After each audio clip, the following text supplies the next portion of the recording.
Faslun surutu wudu'i asyaratun al-islamu wat-tamyizu wan-naqa'u anil haidi wan-nifasi wa amma yamna'u usulal ma'i ilal basharati wa an la yakuna alal udwi ma yughayyirul ma'a wal ilmu bifardiyatihi wa an la ya'taqidu fardan min furudihi sunnatan wal ma'u at-tahuru wa dukhulul waqti wal mu'alatu lidaimil hadasi. Faslun, bermula ini pasal atau bermula ini bab, dan yang sekarang kita membahas mengenai surutul wudu'i, yaitu macam-macam syarat wudu. Asyaratun, yaitu ada 10 perkara. Yang pertama, al-islamu, syarat sahnya wudu yaitu orang Islam. Orang Islam, di luar orang Islam maka dia tidak wajib, tidak termasuk salah syaratnya wudu. Pertama, dia orang Islam. Selain itu maka dia tidak wajib wudu. Dan juga wat-tamyizu. Wat-tamyizu adalah dia mengetahui dirinya itu sudah pantas, sudah baligh, dan juga dia menyadari dirinya adalah berakal sehat. Kalau orang gila, dia di luar syaratnya wudu. Dan orang kecil juga sebelum balik dia tidak dalam syaratnya wudu, belum sah. Apalagi dia belum sunat. Nah, ya. Wat tamyizu, dia harus balik, mengetahui keadaannya, dia tidak majnun atau dia tidak gila. Dia sadar akan kewajibannya. Wan naqa'u anil haid. Yang ketiga yaitu dia bersih anil haid, dari haid. Ini untuk khusus perempuan. Wan nifasi, dan nifas juga untuk perempuan. Wa amma yamna'u usulal ma'i, yaitu amma perkara yamna'u, perkara yang menghalangi usulal ma'i, yang menghalangi masuknya air. Nah, masuknya air, al-ma'i, air, ilal basyarati atau ilal basyarah. Nah, basyarah itu adalah kulit. Jadi dia yang menghalangi masuknya air untuk ke kulit kita, maka dia tidak sah juga. Contoh juga kalau kita pakai cincin, jam, nah itu juga hati-hati juga, betul-betul dia apakan, dia efek-efek nah digerak-gerakkan itu. Makanya salah satunya juga yang menghalangi kemasukan air kepada kulit kita. Nah, makanya kalau wudu itu diusap, bukan dibasuh. Kalau basuh diginin doang, dibasuh. Kalau diusap, nah dia harus dibenerin dari kulit kita ketemu kulit. Nah, diusap. Jadi kalau usap mah hanya pakai buat air segini juga bisa pakai wudu. Tapi kalau buat dibasuh kurang, buat wudu juga nggak kena semua. Kalau diusap air digini masuk, nah kena semua dia kalau diusap. Tapi kalau dibasuh dong mah belum tentu. Nah, nanti ada perbedaannya. Diusap dengan dibasuh. Nah, terus wa an la yakuna 'alal udwi ma yughayyirul ma'a, dan tidak bukti atas anggota dari ujung rambut sampai ke ujung kaki kita. Dia harus ada bukti basah. Ini mengenai wudhu, syarat sahnya wudhu. Nah, harus ada bukti dia basah. Kalau tidak basah berarti dia tidak wudhu tuh. Nah, beda dengan tayamum. Ini masalah bab wudhu, syarat sahnya wudhu. Berarti kalau wudhu memakai air. Nah, dan juga harus kedapatan air, ada bukti. Buktinya air juga, dia ternyata harus air yang suci mensucikan. Seperti apa air suci mensucikan? Nah, kalau air yang suci tapi tidak mensucikan, contoh air kopi, air teh, air gula, termasuk nih air bakso ini juga nih, suci dia. Dapat kita minum, dapat kita makan, tapi tidak mensucikan. Nah, tidak mensucikan itu untuk apa? Untuk berwudu. Nah, nanti ada dua perbandingan antara air yang dapat suci dan mensucikan dan air yang suci tetapi tidak mensucikan. Nah, kalau air yang suci mensucikan, dia air hujan, juga dia air mata air, terus air embun, air es, dan lainnya. Air yang mensucikan, suci mensucikan itu air yang murni, belum ada campuran. Kalau juga air hujan sudah tercampur pokok kena berubah warna, maka dia tidak sah juga, yang telah kita bahas yang lalu tuh. Air ya, kalau sudah berubah warna dia tidak sah. Nah, makanya dia harus pada bukti dari seluruh anggota wudunya harus basah.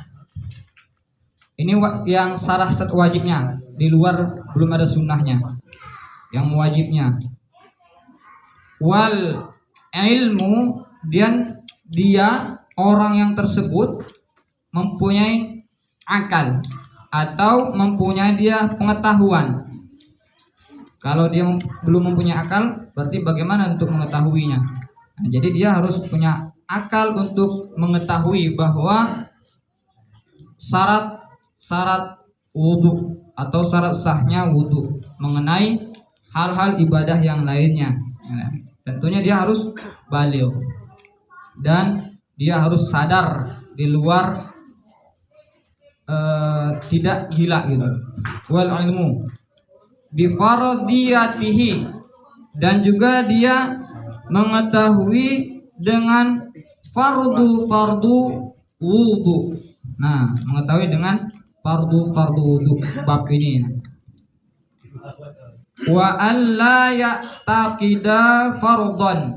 Nah, dan juga dia harus mengetahui juga mengenai orang-orang yang bagaimana sifat wudhu itu harus wajib dan mana yang harus sunnah. Contoh, kalau kita membasuh atau ini mengenai telinga, maka telinga itu adalah bagian dari sunnah. Yang wajib satu kali usap atau satu kali membasuh, satu kali usap. Bagian muka itu yang wajib. Yang kedua adalah bagian tangan kita diusap sampai ke siku kita, terus juga kiri dan kanan. Setelah itu juga bagian kepala kita, bukan jidat. Kalau jidat di sini, bagian di sini tuh. Nah, boleh di sini basahkan, boleh di samping, boleh juga di sini tuh. Wajibnya dibasuh, sunnahnya terserah mau di mana aja. Nah, yang penting rambut sampai ke bagian akar nyambutnya harus basah. Boleh misalkan bagian satu titik boleh, asal jangan juga dibasahin semua, nanti di luar itu nanti jadi makruh nantinya kalau di luar semua mandi jadinya panasan jadinya. Nah, ada yang video tuh waktu Ramadan kemarin, ada bocah karena dia haus kali basahin semua wudhunya kan. Nah, kena haus dia. Itu juga makruh nantinya. Nah, terus fardhon wajib. Wudu perkara wudu yang wajib min dari furudihi, dari fardu-fardu wudu sunnah atau sunnah-sunnah wudu, wal ma'u dan air. Nah, bagaimana itu wudu yang sunnah dan juga mana yang wajib? Yang tadi kalau wajibnya bagian dari muka, tangan, terus juga membasuh kepala, bagian ini rambut dan juga kaki kita, dari ujung kaki sampai ke bagian mata kaki kita, dari sebelah kanan hingga sebelah kiri. Nah, itulah wajibnya. Wajibnya 1 kali usap. Jadi bagaimana kalau kita ngusapnya 1 kali, jangan lebih dari 1 kali. Caranya jangan dilepaskan dari ini kita. Contoh kalau dari muka kita nih, set gini, udah jangan dilepaskan, sekali aja itu. Set, yang penting kena semua itu. Nah, puter-puter ya. 1 kali juga nggak apa-apa. Yang penting jangan lepas ini. Misalkan jangan lepas begini nih. Lepas kena ngambil air enggak. Nah, lepas lagi gini lagi nggak boleh itu. Makanya kalau kita dalam perjalanan juga boleh itu wudu pakai ini juga kita biar irit airnya. Nah, sebagus-bagusnya lah pengiritan air untuk wudu. Nah, terus wal mau air at-tahuru, dia harus suci airnya juga. Waduhulu, nah dia juga airnya yang tidak kemasukan dari zat-zat lain. Zat boleh dari dia dari pencemaran warna, pencemaran baunya. Nah, banyaklah pencemaran, sehingga apalagi sekarang dari rumah atau perumahan itu udah pencemaran rumah tangga itu. Nah, jadi pencemaran rumah tangga itu limbah sampah tuh banyak tuh, udah pencemaran. Nah, terus al-waqti. Nah, dia juga kita syarat sahnya wudu adalah waktu masuknya sholat. Kita juga enggak wudu kalau belum sholat, buat ini juga itu maksudnya sunnah kita berwudu. Nah, ada juga nanti dia wajibnya wudu itu untuk pertama sholat, yang kedua memegang Al-Quran, yang ketiga kita untuk bertawaf di Mekah. Itu wajib berwudu. Nah, selebih dari itu sunnah. Wudu itu sunnah apa aja? Kita untuk mengamalkan wudu sunnah, kita untuk belajar sunnah, kita untuk ziarah kubur. Nah, kalau ziarahnya nggak pakai yasin, jangan megang Al-Quran, berarti dia sunnah. Boleh berwudu, boleh tidak. Tapi kalau dia pakai Al-Quran atau yasin, nah berarti berwudu dia. Sebaiknya pakai berwudu. Nah, biar lebih banyak pahala juga. Dan juga untuk tidur, nah sunnah juga. Wudu dia, tapi sunnah berwudunya. Kalau wajibnya berwudu adalah untuk sholat, membaca Al-Quran, dan juga untuk bertawaf di Mekah. Nah, itu wajibnya. Tahu dia waktu kapan berwudu, tapi lebih dianjurkan oleh Rasul, amalkan, jangan sampai kita tidak berwudu, jangan sampai juga kita dalam keadaan tidak berwudu. Karena kalau kita selalu berwudu, mengamalkan wudu, insya Allah kalau meninggal pun kita dalam keadaan mati syahid. Nah, itu. Terus wal mu'ala tulidaimil hadasi. Nah, wal mu'ala dia juga bagian dari kepada orang-orang yang kedatangan hadas. Nah, wudu ini kedatangan hadas. Bisa dia bagian hadas kecil. Nah, dia juga kedatangan hadas yang terakhir nih. Jadi orang itu harus kedatangan hadas. Contoh wudu, bagaimana sih kedatangan hadas? Nah, tadi maghrib berwudu, dia belum batal wudunya, belum kedatangan hadas. Hadas itu boleh kena najis, kotoran, terus juga boleh kensut, nah atau dan lainnya, atau batal sentuh laki-laki dan perempuan menurut mazhab Imam Syafi'i, tapi di Maliki tidak batal. Nah, itu bagaimana keyakinan kita terserah itu mah. Nah, yang jelas kalau batal kentut dan juga kita ketiduran dan juga kita kedatangan najis, semua mazhab ulama sepakat itu batal. Nah, jadi kedatangan hadas itu baik hadas kecil maupun kita batal kentut dan lainnya, kita harus berwudu lagi untuk persiapan sholat isya. Nah, tapi kalau misalkan dia tidak batal, nah itu lebih afdol dia ngelanjutin sampai sholat isya. Nah, jadi syarat sahnya wudu juga dia harus tahu waktu kapan berwudu untuk dipergunakan, dan juga dia mengetahui dia kedatangan hadas apa tidak. Nah, makanya tadi yang pertama orang Islam, bagian yang kedua itu mengetahui, dia sadar, dia pengetahuannya, tahu tentang wudu, doanya dan lain-lainnya. Dan yang terakhir tadi kedatangan hadas. Nah, kalau kedatangan hadas, kalau nggak wudu, nggak sah ibadah kita, baik sholat kita, baik memegang Al-Quran kita, baik mau tawaf. Tawaf itu boleh haji, boleh umroh, namanya tawaf, itu keliling Ka'bah. Nah, itulah hadirin yang dimuliakan Allah Subhanahu wa taala, mudah-mudahan pengajian mengenai syarat-syarat sahnya wudu ini dapat kita pahami dan kita laksanakan, dan juga kita sampaikan kepada sanak saudara dan keluarga kita, karena ini adalah ibadah yang paling dasar untuk kepentingan investasi kita menghadap kematian nanti. Silahkan yang sekiranya mau bertanya, satu kali bertanya, silahkan. Baik. Kan kita habis wudhu ya. Iya. Maaf nih. Kalau merokok atau makan cemilan itu gimana, Pak? Kenapa? Habis wudhu, Iya. merokok misalnya, Iya. atau makan cemilan itu gimana? Batal apa gimana, Pak?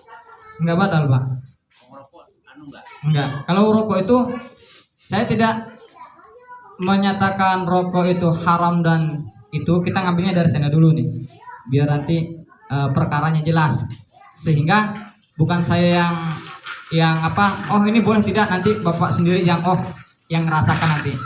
Kalau rokok itu kan di dalam boleh haram, ada yang juga menyatakan makruh. Nah, itu mah udah ada gambaran. Yang jelas kalau masalah rokok itu tidak menyangkut ke sini juga, kan waktunya bukan untuk sholat pas ngerokoknya kan? Ya enggak, habis wudhu sana. Oh. Atau pergi Jumat sana. Iya. Merokok lah sebentar lah. Enggak batal, Pak. Enggak batal bagiannya. Atau juga kita makan. Ya, cemilan. Nah, sehingga usahakan ketika habis makan kumur-kumur. Nah, tapi kemudian kita juga balik ke kita Ramadan nih, dianjurkan sebelum buka kita wudhu. Walaupun ada cemilan nyangkut juga, itu lebih bagus untuk kita jangan wudhu lagi, karena kita lebih bagus dianjurkan sebelum buka wudhu sampai kita menjelang sholat. Nah, gitu Pak. Nggak batal. Kalau batal pas Allah gitu kan, nggak batal. Yang penting juga kalau makan juga Pak ya, nah jangan wah makan roti lah, nah kan sengaja udah niat nih makan roti nih sebelum sholat, katanya kan ada sisa nih, wah buat nanti pas lagi Allahu Akbar munyah nanti, nah itu batal nanti masuknya ya. Nah nanti batal. Jadi bagaimana niatnya tuh, kalau misalkan nyangkut kita nggak sengaja nih, atau kita kan ada juga yang keluar lagi ya, kita masukin lagi nih, telan lagi, itu nggak batal. Karena sesuatu ketika kita sholat kan bukan dimasukkan itunya, barang bukan dimasukkan, karena sudah ada di sini sebelum sholat, sudah ada di bagian mulut kita. Kecuali waktu sholat makan tuh kan memasukkan sesuatu barang, boleh nanti barang makanan dan yang lain yang sekiranya masuk melalui rongga mulut kita. Nah, jadi itu ketika kita misalkan sengaja makan biar nanti ngunyah pas sholat, itu yang batal ya. Jadi gitu. Baik ya Pak. Kalau ada tato di kita tubuh, itu wudu itu sah apa? Oh, kalau masalah wudu Ya, sah. iya kan kita ada tato. Iya, tapi kan lihat dulu anggota wudu apa badan bukan. Ya, kan biasanya di Iya. ada macan. Nah, cuma kalau masalah ada tato, saya belum tahu dia masuk dalam penelitiannya, saya kurang tahu. Gurunya sah, sholatnya Ya, gurunya sah apa sholatnya nggak sah juga ya? kalau misalkan dia bagian tato itu dia nggak menyerap air, ya, berarti kan junubnya bagaimana nantinya? Perkara kalau sholat, jangan dulu sholat lah, udah jangan dulu wudhu. Kan suka ada Pak Ustaz. Iya. Nanti suka ada yang gambar kapal. Iya, biasanya lebih banyak begitu. Ikat bukan maksudnya. Iya. Kalau masalah itu saya belum bisa menjawab. Tapi khawatirkan menjawabnya juga dia masuk bagian itu, dan juga saya belum menelitinya sama teman-teman yang lainnya gitu. Karena itu kan bagian apakah dia masuk ke bagian kulit atau gimana, wallahu alam itu mah. Ada bagian tato juga bermacam-macam kan tato itu. Nah, apalagi tato modern sekarang, perawat laser hilang. Nah, itu saya belum bisa memastikan. Yang jelas, kalaupun dia tatonya itu menghalang air masuk bagian badan kita, maka junubnya tidak sah. Itu perkaranya. Tapi kalau tatonya dia ketebalan tintanya atau lasernya atau bagaimana, dia sah. Jadi itu mah tinggal kitanya bagaimana kitanya. Karena tato itu bermacam-macam. Karena makanya saya juga nggak berani menyatakan, dia nggak sah. Jangan sampai yang bertato, wah nggak mau sholat lagi lah, jangan sampai. Iya. Jadi gitu kan sekarang tuh banyak tuh orang yang orang-orang pang itu ya bertato. Nah itu juga kita berkaca dari sana aja lah. Yang bertato ya silahkan yang bertato gitu kan. Yang enggak jangan bertato gitu. Yang jelas ada bagian-bagiannya. Jangan sampai orang bertato kita dia enggak sah, ininya jangan. Semuanya hamba Allah semua. Belum tentu kan yang bertato, belum tentu dia karena kita bersih dari tato, pasti saya ini yang keterima imannya. Jangan begitu. Belum tentu juga. Nah, jadi gitu. Yang bertato yang enggak jangan gitu kan. Kalau masalah saat terima atau tidaknya, saya tidak menyatakan atau diterima atau tidaknya, Pak ya. Wallahu a'lam itu mah. Hanya Allah yang tahu.